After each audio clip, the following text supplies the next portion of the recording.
Obviously share the same agent, Rich Paul. He'll be back with the Lakers. It's just a matter of how long does he go with his deal out of the gate here. One fascinating backstory is Gordon Hayward. He declined that $34 million option that final year with the Celtics yesterday. Probably at least the next week working through that. He gets a new teammate tonight. Montrezl Harrell leaves the Clippers. I'm told by his agent, Rich Paul's going to the Lakers. Right. 2 years, $19 million, essentially their mid-level exception. He takes Dwight Howard's spot. Dwight went to play for Doc Rivers in Philly on a one-year minimum deal.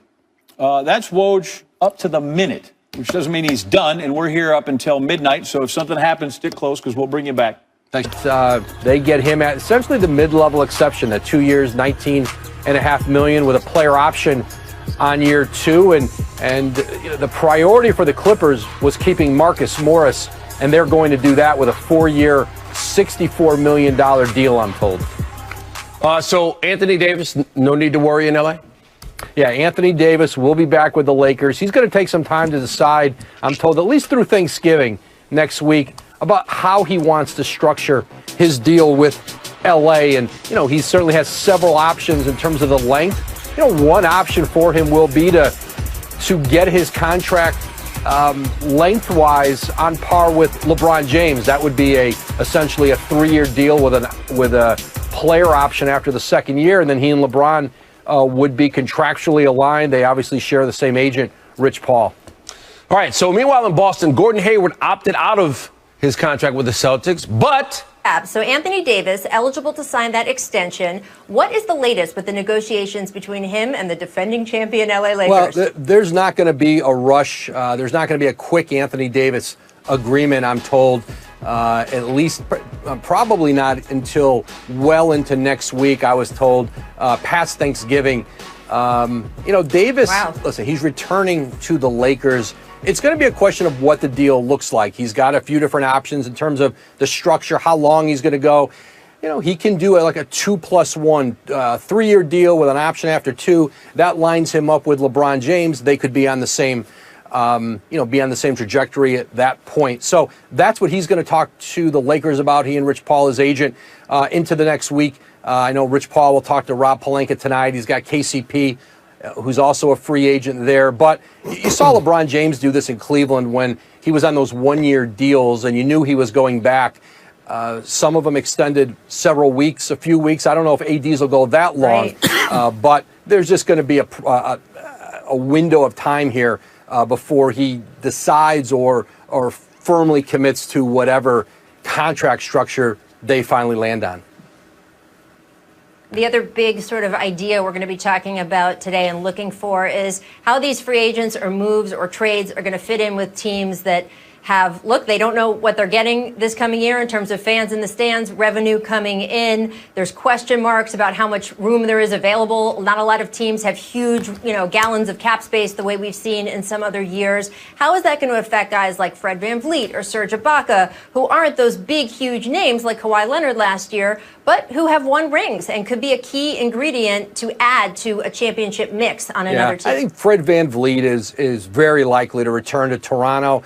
Maybe it hurts him in his negotiations as to what number he can get to with the Raptors on his extension versus if there were a lot of teams with cap space and he had a lot of, maybe some more viable options out there. But I think VanVleet returns to Toronto. But I think two of Toronto's free agents, Serge Ibaka, Marc Gasol, very much up in the air where they play. Those are two players who a lot of teams around the league want to talk to here in the next a couple days, and I think Toronto would like to keep as much of the group together as they can.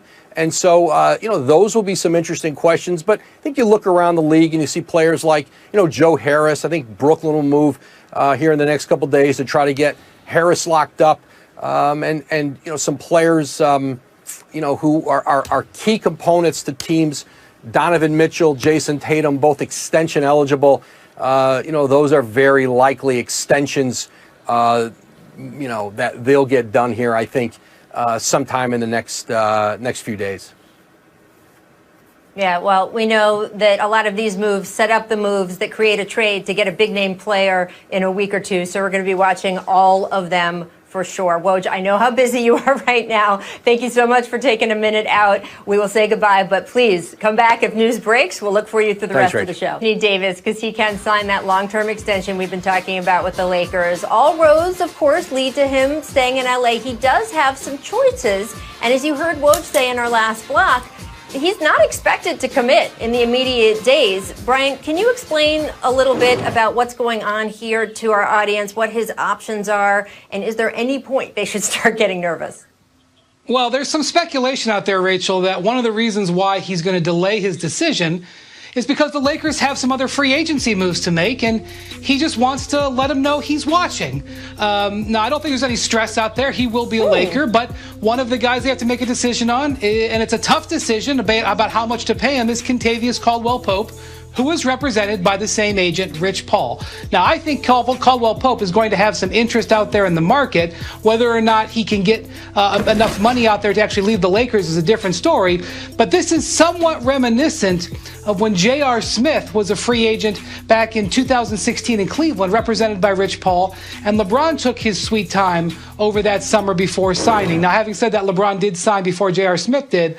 But while I think Anthony Davis has been well aware of his contracts options for months now, maybe it's just a little bit of a check game that he's playing. Paul, if you were Anthony Davis, would you commit 2 years plus a player option, do the 1-and-1, where you're only committing for another year? We've seen that be a strain on teams, like when Kevin Durant kept doing the 1-and-1s and the 1-and-1s that just brought all these questions about whether he was really going to stay. Or do you want to keep your flexibility if you're Anthony Davis?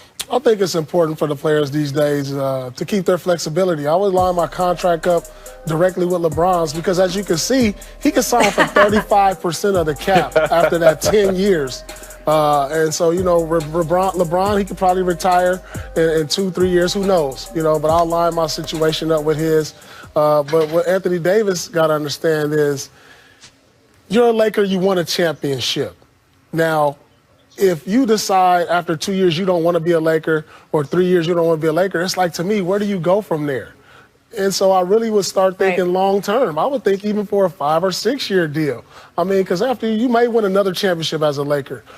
There's nowhere else you can go after being a Laker after winning 2 championships and being the face of the franchise long after LeBron has left. So, I mean, his options are open, and that's a good thing to have these type of options for Anthony Davis to make these type of decisions, because he's one of those players whose game is injury-proof also. He's 7 feet, athletic. He can do so many things with the ball. He can shoot, soft touch, handle the ball. So, sky's the limit for this kid. Whether he stays healthy or not, he's still going to get a great deal. So maybe 2 is the way to go. I like what you're saying, Paul, and I agree. He really has some flexibility. I think lining his contract up with LeBron is a great thing to do. You know, win as much as possible. And then down the line, obviously you could do the 1-and-1s back at home. I know that was talked about. I think Chicago, a couple other teams where he could possibly go back. He could do his 1-and-1s then. But right now, you want to win as much as possible. And he can make a lot of money on a very good team.